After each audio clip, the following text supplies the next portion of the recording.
Hello friends, I am doctor Mukesh Goyal. I hope कि आप बहुत अच्छे हैं। और फ्रेंड्स, आज हम बात करेंगे कम्युनिकेशन के क्वेश्चंस जो आपके नेट के एग्जाम में जून सेशन में धमाकेदार एंट्री करने वाले हैं। बहुत बढ़िया से शांति से हर कंसेप्ट को समझना है। और आपकी स्क्रीन पे पहला क्वेश्चन कम्युनिकेशन से क्या है क्वेश्चन, आपको मैच करना है। Match the following.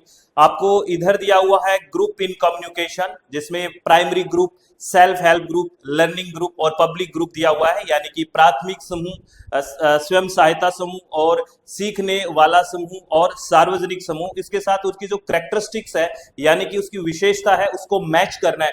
आप एक बार यही वीडियो रोक के पहले मैच करके देखिए और कमेंट करिए कि मैंने ये मैच किया। फिर आंसर सुनिए क्या आंसर आएगा इसका, और फिर अपना आंसर इसके साथ मैच करें कि आपने ऐसा क्यों नहीं सोचा। इस तरह से एनालाइज करें खुद को, तभी बात बनेगी। तो अगर प्राइमरी ग्रुप की बात करें तो क्या होगा, membership is based on sentiments, यानी कि सदस्यता भावना पर आधारित होती है।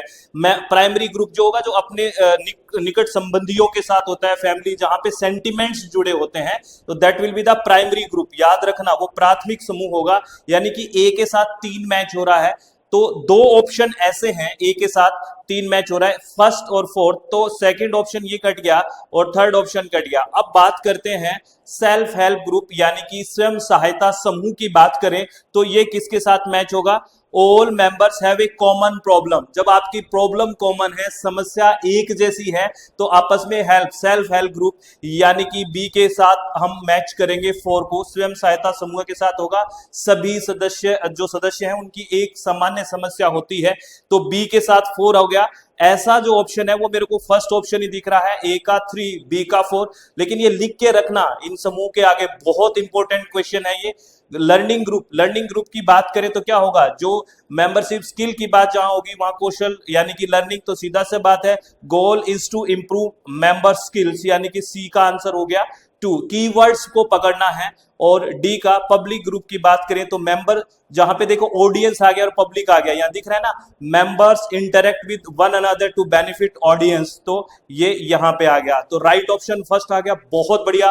नेट के एग्जाम में आने वाले क्वेश्चंस हैं ये, रिसेंटली पीवाईक्यूज है, अभी जस्ट पूछे गए थे। ठीक है, तो बहुत शानदार तरीके से चीजों को करना है। Next question, all the best for the next question. इससे पहले मैं आपको एक बात बता देता हूं कि अपना पेपर 1 का पीवाईक्यूज का बैच इस सेशन के लिए लॉन्च हो चुका है। थ्योरी प्लस पीवाईक्यू का भी बैच लॉन्च हो चुका है। अगर आप विलिंग हैं तो ज्वाइन कर सकते हैं अपनी वेबसाइट और ऐप पे, लिंक भी डिस्क्रिप्शन बॉक्स में मिल जाएगा। चलो, बहुत बढ़िया वाला बैच है।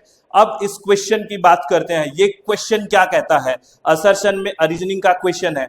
People tend to ignore media message they feel are in accord with their already held attitudes and interest। क्या कह रहा है, लोग उन मीडिया संदेशों को नजरअंदाज कर देते हैं जो उनके पहले से मौजूद दृष्टिकोण और प्राथमिकताओं के अनुकूल होते हैं। अरे आप एक बात बताइए, जो चीज आपके अनुकूल होगी, जो आपके एकदम मतलब आपके फेवर में होगी, क्या आप उसको नजरअंदाज करोगे? आज तक उसको नजरअंदाज किया आपने जो आपके अनुकूल है? नहीं करते ना, तो ये कैसे कर दोगे? तो ये गलत है, गलत है, असर्शन गलत है। क्योंकि दोबारा पढ़ो क्या कह रहा है, people tend to ignore media message they feel are in accord with their already held attitudes and interest. जो आपके ऑलरेडी जो आपका एटीट्यूड है, आपका इंटरेस्ट है, अगर वैसी बात कर रहा है तो आप इग्नोर नहीं करते, उसको गौर से सुनते हो। ठीक है, तो इसलिए असर्शन गलत हो गया।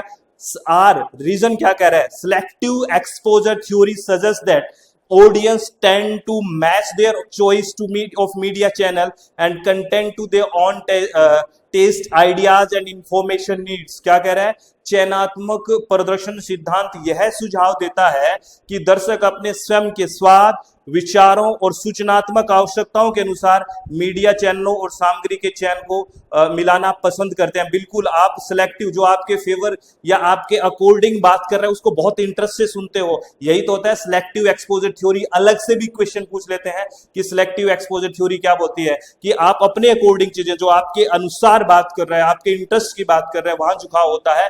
तो इसका राइट आंसर क्या बन गया, ए इसका गलत है, आर इसका सही है। तो राइट ऑप्शन 4 बन गया, A is not correct but R is correct. देखो एक एक लाइन को अंडरलाइन करते हुए दिमाग में चलना है। सर ऑनलाइन होगा, अंडरलाइन कैसे करें? तो दिमाग में अंडरलाइन करो, अच्छा ये चीज एलिमिनेट होगी, ये चीज, तो एलिमिनेशन मेथड अपनाना बहुत ज्यादा जरूरी है। नेक्स्ट क्वेश्चन, ये क्वेश्चन क्या कह रहा है, देखिए बहुत शानदार, बहुत बढ़िया क्वेश्चन। कह रहा है in everyday conversation when people make reference to paying attention, planning, forgetting, guessing, daydreaming and so on, they are invoking। क्या कह रहा है, रोजमर्रा की बातचीत में जब लोग ध्यान देने, योजना बनाने, भूलने, अंदाजा लगाने, दिव्य सपन देखने आदि का जिक्र करते हैं तो वो निम्नलिखित में से किसे लागू या आह्वान कर रहे होते हैं? प्रोपेगेंडा, कॉग्निटिव कंसेप्ट्स और मिस इंफॉर्मेशन या डिस इंफॉर्मेशन। कहां जाओगे, ये सारी की सारी चीजें कहां है, दिमाग की, है ना। किसी को पेइंग अटेंशन, प्लानिंग, ये दिमागी की बात है, ब्रेन से मैच करिए। किसको मैच करोगे, कॉग्निटिव को। किसको, कॉग्निटिव कंसेप्ट की बात कर रहा है ये। बहुत बहुत बहुत उम्दा। अब रिसर्च ये जो कम्युनिकेशन की जो हम बात कर रहे हैं, तो बेसिकली आप देखिए कम्युनिकेशन में शब्दों का खेल है। सारा शब्द कहां कहां कैसे कनेक्ट कर रहे हैं। तो बिल्कुल जैसे अब टीचिंग में कॉग्निटिव पढ़ते हैं, तो ये जरूरी नहीं है कि वहां पढ़ के मैं भूल जाऊं सब, नहीं, यहां पे भी बहुत इंपॉर्टेंट है, शब्दों को एकदम पकड़ के रखना है। ठीक है, चलो बहुत बढ़िया बहुत बढ़िया। नेक्स्ट क्वेश्चन पे बात करते हैं। नेक्स्ट क्वेश्चन क्या कह रहा है, क्वेश्चन है arrange the following in the ascending order. क्या है, असेंडिंग ऑर्डर, ठीक है, of year of appearance beginning with the oldest, यानी कि निम्नलिखित में से उनके प्रादुर्भाव के वर्ष के आधार पर सबसे पुराने से शुरू करते हुए आरोही यानी कि बढ़ते क्रम में व्यवस्थित कीजिए। यानी कि जो आपके साथ इंफॉर्मेशन शेयरिंग की चीजें दी हुई है, जैसे रेडियो, टेलीविजन, बुक या प्रोटोटिपिकल जो न्यूज़पेपर, फिल्म, इनमें सबसे पहले कौन आया, उसके बाद क्या आया, उसके बाद क्या आया, ऐसे पूछा है। तो बहुत वैसे तो इजी क्वेश्चन है ये, लेकिन कहीं कंफ्यूज भी कर सकता है आपको। तो इनमें सबसे पहले जो आई है वो बुक है ना, बुक है, बिल्कुल बुक सबसे पहले, है ना, इनमें सबसे पहले बुक है। उसके बाद न्यूज़पेपर, यानी कि सी के बाद डी, है ना, सी के बाद डी, ऐसा ऑप्शन देखिए, थर्ड ऑप्शन ही बन गया सी डी। और उसके बाद है फिल्म, है ना, और उसके बाद है टेलीविजन, और उसके बाद है उसके बाद रेडियो, और सबसे न्यूएस्ट इनमें है टेलीविजन। तो यानी कि C D E A B is the right option. अब आप ये कंफ्यूज मत हो जाना कि सर टीवी पहले फिल्म बाद में, अरे वो चलचित्र वाली बात कर रहे हैं यहाँ पे, तो ऐसे कंफ्यूज मत हो जाना कि सर टीवी सबसे बाद में आया है, फिल्म उससे पहले, तो हमने देखी कहाँ होगी, वो बात मत लगा देना। इसमें राइट ऑप्शन क्या है, सबसे पहले क्या आया, इनमें बुक है, फिर न्यूज़पेपर है, फिर इसमें फिल्म है, फिर रेडियो है, फिर टेलीविजन है। आपको मैं ईयर्स भी बता देता हूँ, ये ईयर्स भी आपको ध्यान रखना है, और ध्यान रहे तो हायरार्किकल आप थोड़ा कॉन्फिडेंस आ जाएगा। बुक्स की बात करें तो देखिए बहुत पहले है, बहुत पहले डायमंड सूत्रा 868 सीई में, बहुत पहले, ठीक है ना। और अगर न्यूज़पेपर की बात करें तो 17th सेंचुरी, है ना, सच है जर्मनीज रिलेशन इन 1605 1605 में, है ना। और अगर फिल्म की बात करें तो 1890 में, है ना, जो बेसिकली जो लुमिरे ब्रदर्स एंड थॉमस एडिशन, उसके टाइम की बात है, उन्होंने किया। और रेडियो अर्ली 20th सेंचुरी यानी कि 1920s में। और अगर टेलीविजन की बात करें 1940 एंड 1950 1940-50 में। तो ये आपको सीक्वेंस याद रखना है, इट्स अ वेरी इंपॉर्टेंट, ठीक है। चलो आगे बात करते हैं नेक्स्ट क्वेश्चन के बारे में। नेक्स्ट क्वेश्चन क्या कह रहा है, इसके भी सुन लो। नेक्स्ट क्वेश्चन कह रहा है people who exercise influence our decision made by other are known as. वे लोग जो दूसरों द्वारा किए जाने वाले निर्णयों पर, देखना लाइन को पढ़ना, है ना, दूसरों द्वारा किए जाने वाले निर्णयों पर अपना प्रभाव डालते हैं, उन्हें किस रूप में जाना जाता है। तो अपना प्रभाव डालते हैं, दीज आर ओपिनियन लीडर्स, यानी कि ये ओपिनियन लीडर्स है, मत निर्माता है ये, है ना। तो राइट ऑप्शन इसका क्या हो जाएगा, 4 will be the right option. Important है, बहुत बढ़िया बात। बस बात क्वेश्चन के लैंग्वेज की है, क्वेश्चन के लैंग्वेज को पकड़ो, है ना। फिर नेट के एग्जाम में इस तरह के क्वेश्चंस, देखो competition day by day tough हो रहा है, तो अपने दिमाग को भी समझाइए कि भाई सही बात सीख तूं, पहले बात यहाँ लगे, फिर दिमाग में, फिर दिल में लगे कि हाँ ये मैंने पढ़ लिया है। इस तरह की बात होनी चाहिए। सिर्फ देखो बहुत ज्यादा अथाह करने की जरूरत नहीं है, जितना करो उसको बहुत बढ़िया से करो, ये बात है। कोई चीज नहीं समझ में आती है तो कमेंट बॉक्स में बताया करो कि हमें ये टॉपिक पढ़ना है, मैक्सिमम कमेंट किया करो, आंसर किया करो, तभी बात बनेगी, नहीं तो बात नहीं बनेगी, ठीक है। चलो ये क्वेश्चन, ये मैच करना है आपको। ये क्वेश्चन है बहुत ही बढ़िया वाला। इसके एक एक पॉइंट को हम डिटेल में भी समझेंगे। क्वेश्चन है रिटोरिकल को किससे मैच करोगे, और सिमोइटिक को, और फिनोमेनोलॉजिकल को, और क्रिटिकल को, यानी कि अलंकारिक और सिमोइटिक और फिनोमेनोलॉजिकल और क्रिटिकल को आपको क्या करना है, मैच करना है। तो सबसे पहले रिटोरिकल की बात करें तो वो क्या है, this is the practical art है ना, यानी कि considering communication to be practical art. इसको मैं डिटेल में भी आपको समझाऊंगा बढ़िया से एग्जाम्पल के साथ, अभी बने रहिए आप। ए के साथ हमने 3 मैच किया है और ऐसे हमारे पास 2 ऑप्शन है, फर्स्ट और लास्ट। अभी बात करें सिमोइटिक की बात करें तो क्या है, वहां पे देखो साइन वगैरह आ जाएंगे जब सिमोइटिक की बात है जब, तो बिल्कुल, यानी कि considering communication to be intersubjective mediation by science, sign है ना, तो राइट ऑप्शन बी का 4 है, तो first option will be the right option. और फिनोमेनोलॉजिकल है, यानी कि considering communication to be the capacity of experiencing otherness through authentic dialogue, ये ऑथेंटिक डायलॉग को अंडरलाइन करना है फिनोमेनोलॉजिकल में, यहां आ गया। और बात करें क्रिटिकल, क्रिटिकल यानी कि चीजों को क्रिटिसाइज करना, सब चीजों को, तो देखना considering communication to be discursive reflection on ideological forces, यानी कि संचार को आधिपत्यवादी वैचारिक ताकतों पर विचार विमर्श का प्रतिबिंब बनाना, यानी कि जो चीजें वैसे मान ली, विचार विमर्श करना, क्रिटिसाइज करना, तो डी का 1 आ गया। तो राइट ऑप्शन इसका फर्स्ट है। इसकी हर एक चीज को हमें एग्जाम्पल से समझनी है, बढ़िया से समझिए क्या है ये चीजें। तो सबसे पहले हम बात करें जो रिटोरिकल ट्रेडिशन है, जिसको हमने प्रैक्टिकल आर्ट से मैच किया है, जिसको हिंदी में अलंकारिक परंपरा बोलते हैं। ये इसका मतलब क्या है, बहुत गहराई से इसे बातचीत और सार्वजनिक भाषण की कला माना जाता है, जैसे पॉलिटिशियंस करते हैं ना, इसी को बोलते हैं, है ना, एक आर्ट है उनकी। यह इस बात पर ध्यान केंद्रित करता है कि कोई वक्ता श्रोताओं को प्रभावित करने के लिए अपने शब्दों का उपयोग कैसे करता है। उदाहरण जैसे राजनेताओं या महान वक्ताओं द्वारा किया जाने वाला जो प्रभावशाली भाषण है वो इसमें आता है। रिटोरिकल ट्रेडिशन यानी कि व्यवहारिक कला के साथ इसमें हमने मैच किया है। एक है संकेत विज्ञान परंपरा यानी कि सिमोइटिक ट्रेडिशन, इसको बेसिकली साइन सिग्नल, जैसे यह परंपरा संकेतों और सिंबल्स यानी कि प्रतीकों के माध्यम से संदेश भेजने और समझने का अध्ययन है। जैसे ट्रैफिक लाइट पर लाल बत्ती का मतलब सभी के लिए रुकना होता है, तो ये संकेत है ना, साइन वाला, साइन लैंग्वेज। और अगर बात करें पंच शास्त्रीय या घटना विज्ञान परंपरा यानी कि फिनोलॉजिकल ट्रेडिशन, तो इसको ऑथेंटिक डायलॉग के साथ मैच करना था, यानी कि यह परंपरा मानवीय अनुभवों और आपसी समझ पर आधारित है। इसका मानना है कि सच्चा संचार, संसार नहीं संचार, कम्युनिकेशन, सच्चा संचार तब होता है जब हम अपने पूर्व ग्रह को छोड़कर दूसरे व्यक्ति के दृष्टिकोण और उसके अनुभवों को गहराई से समझने की कोशिश करते हैं, यानी कि फिनोमेनोलॉजिकल ट्रेडिशन होता है, ये प्रमाणिक संवाद होता है, ऑथेंटिक डायलॉग की सिर्फ हम यानी कि अपनी बात कहते रहे दूसरे को ना सुने, इस तरह से नहीं होना चाहिए। और एक आलोचनात्मक परंपरा जिसको हमने क्रिटिकल ट्रेडिशन की बात की, उसको बेसिकली आइडियोलॉजिकल फोर्स वाले ऑप्शन से मैच किया था। यह परंपरा समाज में मौजूद सत्ता, असमानता और उत्पीड़न के खिलाफ आवाज उठाती है। ठीक है, यह जांच करती है कि कैसे संचार और मीडिया का उपयोग करके शक्तिशाली लोगों या विचारधाराएं आम जनता पर अपना नियंत्रण बनाए रखती है। उदाहरण, यह विश्लेषण करना कि विज्ञापन या समाचार चैनल किस तरह अमीर कंपनियों या सरकारों के फायदों के लिए समाज की सोच को बदलते हैं। क्रिटिसाइज, इसको अच्छे से क्रिटिकली सोचना चीजों को, तो ये इसका आंसर हो गया।